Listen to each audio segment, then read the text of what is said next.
बोलवलं माझे मित्र जाधव सर यांचा मी आभारी. मागच्या ट्रेनिंग मध्ये पण मी कथा सांगितली होती आणि प्रशिक्षणावरच ते आधारित आहे म्हणून मला सांगाविषयी वाटते. दोन कथा मी आज तुम्हाला सांगितलं. एक राजा असतो आणि त्या राजाचा वाढदिवस असतो. त्या राजाच्या वाढदिवसानिमित्त त्या राजाला पशुपक्ष्यांची फार आवड असते म्हणून त्याचा मित्र त्याला एक 2 गरुडाचे पिल्ल भेट देतो आणि जो भेट देतो ना तो देखील दुसऱ्या राज्याचा राजा असतो. या राजाला फार आनंद होतो की आपल्या वाढदिवसाच्या दिवशी आपल्याला 2 गरुडाचे पिल्ल आपल्याला भेट मिळाले. तो त्याच्या मंत्र्यांना बोलून सांगतो की हे 2 गरुडाचे पिल्ल आहे, आपल्याकडे जो ट्रेनर आपण ठेवलाय त्याला सांगा की या 2 गरुडाच्या पिल्लांना चांगलं तयार करा, त्यांना युद्धकला शिकवा, त्यांना नृत्य शिकवा, त्यांना मनोरंजन करता आलं पाहिजे आणि त्यांना उडायला शिकवा. मी 3 महिन्यांनी आढावा घेईन. मग त्या ट्रेनरकडे ते पक्षी सोपवले जातात 2 गरुडाचे पिल्ल. 3 महिन्यानंतर राजा त्याच्या त्या ट्रेनरकडे जातो आणि त्याला विचारतो की काय व्यवस्थित चाललंय सगळं. तो म्हणतो नाही, एक अडचण आहे, 1 गरुडाचं पिल्लू सगळं शिकतंय, सगळं आत्मसात करतंय, पण हे दुसरं जे गरुडाचं पिल्लू आहे ते काही जागचं हरायला तयार नाही. मग राजा म्हणतो आपल्याला तर त्याला पण उडवायचंच आहे, त्याला शिकवायचंच आहे, दुसरा एखादा ट्रेनर शोधा, चांगला ट्रेनर शोधा, आपल्या राज्यात दवंडी द्या आणि त्याला बोलवा आणि याला ट्रेन करा. मग तो ट्रेनर 3 दिवसात त्या राज्यात फिरतो आणि एक चांगला ट्रेनर घेऊन येतो. मग तो ट्रेनर त्या गरुडाच्या पिल्लाला ट्रेनिंग द्यायला सुरुवात करतो.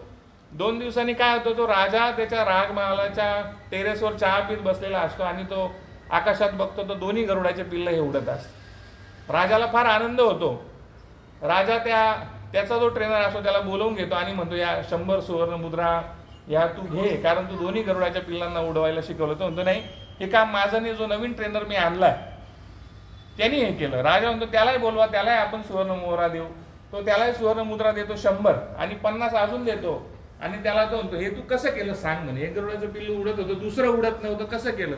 तो म्हणे काही नाही म्हणे, एक विहिरीच्या काठावर एका दरीच्या काठावर एक झाड उगवलेलं होतं, त्या झाडाची जी फांदी दरीत दिसत होती जात होती त्या फांदीवर या गरुडाच्या पिल्लाला मी ठेवलं आणि ती फांदी कापून टाकली. ती फांदी कापल्यानंतर त्या गरुडाच्या पिल्लाला पर्यायच राहिला नाही आणि त्याला त्या अस्तित्वाची जाणीव झाली. जेव्हा तुम्हाला तुमच्या अस्तित्वाची जाणीव होईल तेव्हा तुम्ही उडणार, आम्ही उडणार. आता पहिला जो राजा होता ज्यांनी हे गरुडाचे पिल्ल भेट दिले ना, तो राजा म्हणजे शिक्षण व्यवस्था. आता ज्याला भेट दिली ना ते म्हणजे शासन. ज्याला आणि त्यांनी ज्या ट्रेनरकडे त्यांना सोपवलं ना ते म्हणजे डाएट आणि त्या ट्रेनरनी मग दुसऱ्या ट्रेनरकडे सोपवलं ना म्हणजे सगळे रिसोर्स पर्सन आणि ते गरुडाचे जे पिल्ल आहे न उडणारे ते म्हणजे आपण. आणि यांनी काय केलं, आपल्याला अशा फांदीवर बसवलं ना, त्या फांदीचं नाव वरिष्ठ वेतन श्रेणी. उडावंच लागेल ना, नाही उडलं तर ती श्रेणी कसं काय आपल्याला मिळेल. तर असो दुसरी बोध कथा या ठिकाणी मला सांगाविषयी वाटतंय की एक हरिण असतं आणि त्याला खूप तहान लागते. ते पाण्याच्या शोधात, कृष्णेच्या शोधात जंगलात मध्ये मध्ये मध्ये मध्ये जात आणि त्याला एका ठिकाणी एक नदीचा प्रवाह मिळतो आणि त्याला आनंद होतो आणि त्याच्या लक्षात येत नाही आपण फार मध्ये आलो, आपण डेंजर झोन मध्ये आलेलो आहे. पाण्याच्या शोधात तो आलेला असतो आणि तो पाणी प्यायला सुरुवात करणार तेवढा तो डाव्या बाजूला बघतो वाघ असतो, घाबरतो. उजव्या बाजूला बघतो शिकारी असतो, घाबरतो. तो विचार करतो आता पाणी न पिता आपण पळून जाऊ. तो मागे बघतो जंगलाला आग लागलेली असते.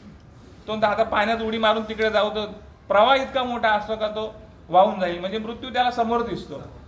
तो क्षणभर विचार करतो आणि म्हणतो जाऊ दे, आता आपण इथे आलो, पाण्याच्या शोधात आलो, देवावर आपण भरोसा ठेवू आणि आपण ज्या कामाला आलो ना ते काम आपण करू, असा त्याच्या मनात विचार येतो आणि ते एक पाऊल पुढे सरकतो.